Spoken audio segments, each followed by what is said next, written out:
Bonjour et merci de regarder cette vidéo. Aujourd'hui, je souhaiterais vous parler du cheval de guerre au Moyen-Âge. Le Moyen-Âge, c'est la période située entre l'Antiquité et la Renaissance.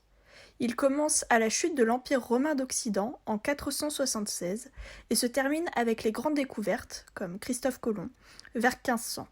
C'est donc une époque très longue, plus de 1000 ans, qu'on découpe généralement en deux grandes périodes, le premier Moyen-Âge et le second Moyen-Âge. Si je vous parle du Moyen-Âge, vous pensez sans doute à ça, ou à ça, peut-être même à ça, ou encore à ça. Mais le Moyen-Âge n'est pas une période sombre et barbare comme on l'a longtemps pensé. C'est un moment de l'histoire qui a vu naître de nombreuses innovations techniques. Le cheval est un animal qui a été domestiqué il y a 7000 ans et est très vite devenu essentiel à l'homme dans des domaines comme l'agriculture, le voyage, mais aussi la guerre. Au Moyen-Âge, le cheval est le symbole du chevalier. Un chevalier est au Moyen-Âge un soldat qui met sa vie au service d'un suzerain. Il a un code d'honneur. Il doit faire preuve de courage, de loyauté et de piété. La formation du chevalier commence à 7 ans. Il devient page. Il s'occupe des chevaux et de l'équipement d'un autre chevalier. À 13 ans, il est écuyer et peut rejoindre le champ de bataille. Il continue d'assister un autre chevalier. Pour qu'il devienne lui-même chevalier, il doit être adoubé, une fois qu'il a atteint 21 ans. L'adoubement est une cérémonie lors de laquelle il prête serment, reçoit l'accolade, et on lui remet alors son équipement, son armure, ses armes, mais aussi son cheval. On distingue plusieurs types de chevaux au Moyen-Âge. Le palefroid est le cheval de selle des nobles et des dames, monté pour la chasse par exemple. Le destrier, lui, est le cheval de guerre des chevaliers. Il est rapide et assez robuste pour supporter le poids du cavalier et de son armure, qui pouvait peser alors jusqu'à 30 kg. Ces chevaux étaient proches des chevaux ibériques actuels. Ils étaient aussi utilisés dans les tournois, des jeux dont le but était pour les chevaliers de s'entraîner à la guerre. Ces tournois apparaissent dès le milieu du XIe siècle et sont très populaires. Cependant, dès le XIVe siècle, l'Église en ordonne l'interdiction. En France, c'est la mort en 1559 du roi Henri II des suites d'une blessure reçue lors d'un tournoi qui met définitivement fin à cette tradition. Lorsque l'on regarde des représentations de chevaliers médiévaux, on est frappé par la richesse de leur équipement. Si cette richesse reflète celle du chevalier, c'est avant tout un équipement fonctionnel. Regardons de plus près.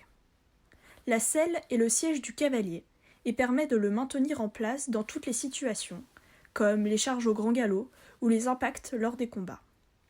Elle se dote au 8e siècle d'étriers qui améliorent la stabilité du cavalier et permettent une meilleure efficacité des charges offensives. Charles Martel, célèbre par sa victoire à Poitiers en 732 contre les troupes arabes, a d'ailleurs distribué des terres à ses vassaux, à la condition qu'ils utilisent ces nouveaux étriers. Afin de diriger et freiner le cheval, le cavalier se sert de la bride.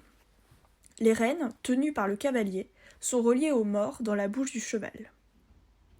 Le cavalier porte aussi à ses pieds des éperons qui augmentent considérablement l'effet de ses jambes contre les flancs du cheval. Ces éperons sont très longs et finissent en pointe ou en molette crantée.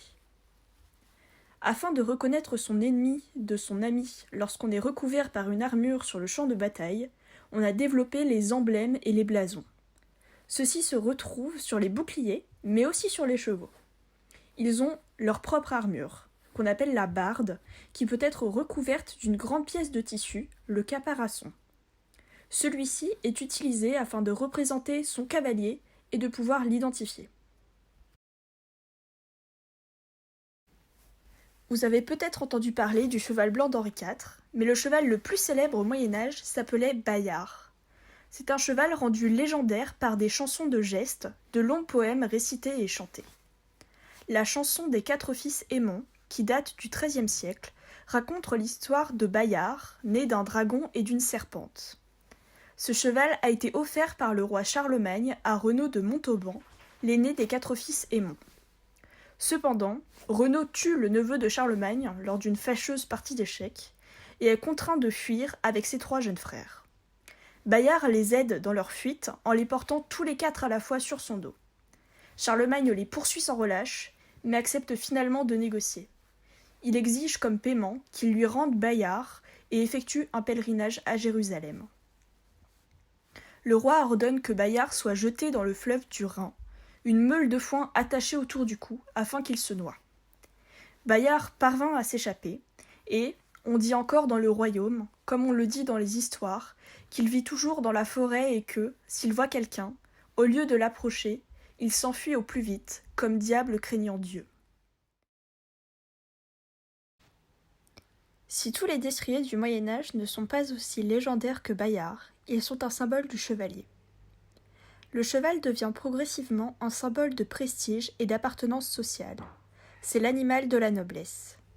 Le cavalier, qui domine de sa hauteur les fantassins et piétons, se place aussi socialement au-dessus d'eux.